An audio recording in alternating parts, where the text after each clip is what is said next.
Ashama harka fuune jirra jirtu qaqqaaliiwwaniif jaallatamu hiriyoota koo biyya keessaaf biyya alaa bakka adda addaa teessanii yuutuuba yaadashii mararaa jedhu kan hordoftan kan dhaggeeffattan nageenyi koo kan jaalalaaf kan kabajaa bakka isin jirtanitti isiniif haa ta'u jecha amma yoonaatti maatii naa taatanii kan jirtan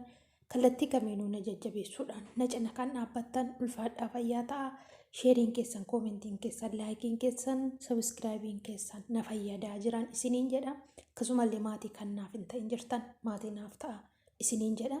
Egaa viidiyoo koo guyyaa har'aa keessatti gaddanatti dhaga'ame ibsachuufan akka nama kamiittu qabadee dhufee jira. Torbeen kun Oromoo kaabaa, kibbaa, bahaa lixaatii fi gaddaaf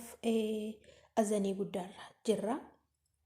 Inni kun egaa karaa Oromummaa gaafa ta'u dabalataan gaddi kan biraan nurratti dabalamee jira. Nama jabaadhaaf Oromoo biratti iddoo qabu amantii isaatti nama cimaa nama jabaata bara wangeelli hin lallabamu hin labsamu Yesuus Kiristoos dhugaan baamu jedhamaa ture keessatti nama wangeelaaf gatii guddaa kaffalanii akkasumas bara Oromoon mataa olii qabachuu hin qabdu Oromoon akka nama kamiitu toora nama kamii jiraachuu hin qabdu jechaa turan keessatti nama karaa kamiinuu seenaa guddaa nu biraa qaban abbaa keenya luba Dooktar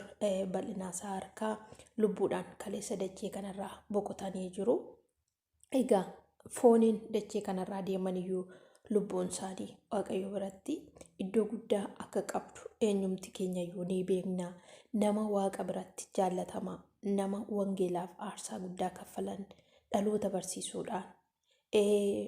dhalootatti dhugaa ba'uudhaan eenyummaa ofiif amantaa ofii wal bukkee qabanii akka deeman namoota barsiisaa turan keessaa lubni Bal'inaasaa Harkaa isaan tokkodha jechuudha. Dhugaa dubbachuudhaaf nama hamma dhumaatti dhaabbatee nama hamma dhumaatti jabaatee dhaabbatee eenyumti keenya kan beeknu luba Bal'inaasaa Harkaatidha. Isatti waamaman Yesuus Kiristoosiin otoo hin ganin eenyummaa isaanii otoo hin dhiisin karaa kamiinuu lolli utuu jiru rakkoon utuu jiru haalli ulfaataan utuu jiru nama baadiyyaa xiqqoo bakki dhaloota isaanii namoota hin beeknedhaa fi godina Wallagga Lixaa aanaa Boojjii Dirmajjiitii godina Wallagga Lixaa keessatti dhalatanii achitti Kiristoosiin lallabaa mandara keessa deemanii baratti Yesuusiin dhugaa ba'uudhaaf hin malle keessatti hidhamanii reebamanii wangeelaaf gatii guddaa kaffalanii aarsaa kaffalanii egaa Waaqayyo isaan gargaaree ulfinaan immoo guyyaa kaleessaa gara abbaa isaanii deemanii jiru. Inni kun kan nuti isaanirraa barannu waa hedduudha. Keessumaa isaatii kan Oromoof gadda guddaa ta'e utuu jiru isaan dachee kanarraa boqochuu isaanii nu gaddisiisaarraa kan hafe ga'ee isaanii isa isaaniif kenname karaa kamiinuu baatanii deemaniiru. Aniif isin isaanirraa barnoota guddaa barachuu qabna. Amantii isaaniitti dhaabbatanii Yesuusiin labsuutti jabaatanii dhaabbatanii akkasumas nama Oromummaa isaaniitiif bilisummaa utuu dheebotanii bilisummaa yoom argina sabni Oromoo yoom ol ka'a jedhanii hawwanii dachee kanarraa godaananii abdii nama qabaniif amantii guutuu nama qaban jaalala tokkummaa namoota kan biraallee warra Itoophiyaa qofa otoo hin taane lammii biyya alaarraallee iddoo guddaa nama qabanidha. Lubni bal'inaanii egaa seenaan isaanii baay'ee yoo ta'e hamman beekuuf hamman beeku baay'ee yoo ta'e yookiin muraasa yoo ta'e dubbachuuf illee yoo yeroon na hanqate isaanirraa waa hedduu barachuu dandeenya. Nama ilaalcha gahaa qaban nama guutuu yoo jenne ni dandeenya. Dhugaa saba Oromoo biratti lubni Bal'inaasaa Harkaa iddoo guddaa qabu. Sababni isaan nama amantii isaanii qofaa jaallatanii amantii namoota kan biroollee dhiiban miti. Nama saba isaanii jaallatanii saba kan biroollee dhiiban miti. Lubni bal'inaanii Oromoon akka miidhamu bara duriirraa kaasanii hanga bara har'aatti illee miidhamaa akka jiru yeroo baay'ee gaafa carraa argatanii sooshaal miidiyaa irratti namoonni intarviiyuu godhan yoo dhaggeeffattaniitu ta'e durumaa kaasanii amma guyyaa har'aatti Oromootu miidhamaarraa kan hafe Oromoodhaa nama miidhee argeen beeku dhaga'een beeku jedhu sabni Oromooillee guyyaa tokko birmadduu ba'aa hin bilisoomaa guyyaa tokko ol jedhee aara galfata guyyaa tokko bilisummaa argee du'a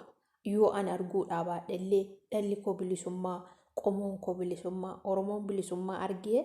ni deema lafa kanarraa jedhanii nama abdiidhaan eeggatanii fi akkasitti dhaloota nama jajjabeessan turanii egaa duuti isaanii karaa tokkoon gammachuudha maaliif harka waaqaatiin kan isaan gara abbaa isaanii deemanii isuma isaan ergeetu isaan fudhate yeroo ammaa kana keessatti Oromiyaa keessatti kan ta'aa jiru wanti argamaa jiru waan fokkisiisaadha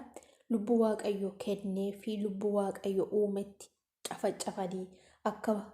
godhanii lubbuu baasaa kan jiran baay'eenutu jiranii isaan immoo ulfinaan gara waaqayyoo deemuun isaanii yookiis fooniin dachee kanarraa godaanuun isaanii karaa tokkoon gaariidha jechuudha. Yeroo ammaa kana keessa nama umuriidhaan waggaa 60-70 ga'e miti daa'ima waggaa 10tu wayyootuun du'ee jedha. Sababni isaa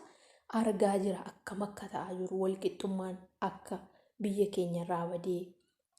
sabni tokko qofaa miidhamaa akka jiru sabni tokko dhiiga bu'aa akka jiru hundumtuu argee namatti yoon du'e maal ta'a jedhu kana keessa bara akkasii kana keessa isaan immoo ulfinaan waaqayyoon simatamuun isaanii namatti tola nama gammachiisa. Egaa kan Oromoo ilmaan Oromoo gaddii dhumuu yeroo darbe nama jaallatamaa nama kabajamaa Dooktar Aartist